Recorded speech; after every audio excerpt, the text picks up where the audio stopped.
माननीय श्री अशोक धर्मराज पाटील, भांडूप विधानसभा मतदारसंघ, महाराष्ट्र राज्याचे व तमाम भांडूपकर जनतेचे लाडके आमदार, एक सामान्य कार्यकर्ता ते नगरसेवक व नंतर आमदार ही त्यांची राजकीय कारकीर्द। सर्वसामान्यांचा बुलंद आवाज, जनमानसांशी असलेला प्रचंड जनसंपर्क ही त्यांची बलस्थाने। सदैव आपल्या सेवेशी उभा असणारा, आपल्या हक्काचा आपला माणूस म्हणजेच माननीय श्री अशोक धर्मराज पाटील साहेब। त्यांनी केलेल्या कार्याचा तमाम भांडूपकर जनतेला सार्थ अभिमान आहे।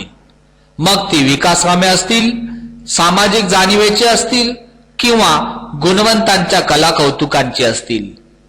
सह्याद्री विद्या मंदिर व माननीय आमदार साहेबांचे ऋणानुबंध तर अगदी जिव्हाळ्याचे। म्हणूनच म्हणावेसे वाटते, कधीच नव्हते मी मागितले तुझ्यापाशी काही, कधीच नव्हते मी मागितले तुझ्यापाशी काही, पण दिलेस तुम्हाला न मागता सर्व काही, पण दिलेस तुम्हाला न मागता सर्व काही। याच भावनेतून आम्ही न मागता माननीय आमदार साहेबांनी शाळेच्या मागील बाजूची स्वखर्चाने केलेली तटबंदी आपल्या खऱ्याखुऱ्या सस्नेहाचे प्रतीकच आहे। साहेब, संपूर्ण सह्याद्री परिवार आपल्या सहकार्यासाठी व सस्नेहासाठी सदैव आपला ऋणी असेल। धन्यवाद। जय हिंद, जय महाराष्ट्र, जय सह्याद्री।